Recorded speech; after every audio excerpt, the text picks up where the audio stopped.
Hello बच्चों, let's see this question. Assume that thylakoid is punctured so that the interior of the thylakoid is no longer separated from the stroma.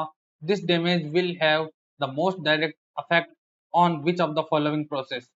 तो यहाँ पर थैलेकोइड की बात की जा रही है। थैलेकोइड की जो स्ट्रक्चर है, इस थैलेकोइड के बारे में बात करते हैं। थैलेकोइड की मेम्ब्रेन जो होती है उस पर जो है इलेक्ट्रॉन कैरियर्स प्रेजेंट रहते हैं और इलेक्ट्रॉन कैरियर्स के साथ साथ यहाँ पर जो है एटीपी सिंथेज भी पाया जाता है और ये एटीपी सिंथेज जो है एटीपी बनाने के लिए काम करता है।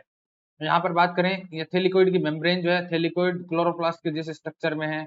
उस स्ट्रक्चर को ये जो यहाँ पर जो इसका साइटोप्लाज्म है उसको स्ट्रोमा कहा जाता है और थैलेकोइड की मेम्ब्रेन है जो जहाँ पर भी पिगमेंट सिस्टम और डिफरेंट डिफरेंट इलेक्ट्रॉन कैरियर्स वगैरह सिचुएटेड रहते हैं फोटो सिस्टम फर्स्ट और सेकेंड के। तो यहाँ पर जब हम बात करते हैं अप्रेस्ड रीजन और नॉन अप्रेस्ड रीजन रहते हैं थैलेकोइड में, तो यहाँ पर थैलेकोइड की मेम्ब्रेन को रप्चर किया जा रहा है। ये मेम्ब्रेन अगर यहाँ से रप्चर हो गई मान लो तो क्या होगा, तो यहाँ पर देखो लिखा हुआ है ये मोस्ट डायरेक्ट अफेक्ट किस पर होगा। Synthesis of ATP, absorption of light energy by chlorophyll, flow of electron, oxidation of NADPS and NADPH two.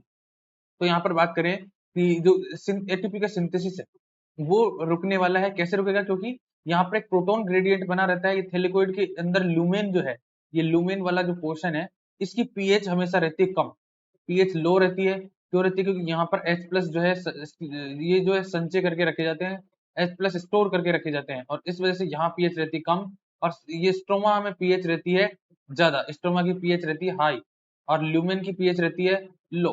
तो यहाँ प्रोटॉन का ग्रेडियंट ल्यूमेन से स्ट्रोमा की तरफ रहता है और F0 टू F1 पार्टिकल जो एटीपी सिंथेज जो है यहाँ मेम्ब्रेन में सिचुएटेड है, इससे होकर प्रोटॉन जो है प्रोटॉन मूव करते हैं और प्रोटॉन के मूव करने से जो फोर्स जनरेट होता है वो कहलाता है प्रोटॉन मोटिव फोर्स।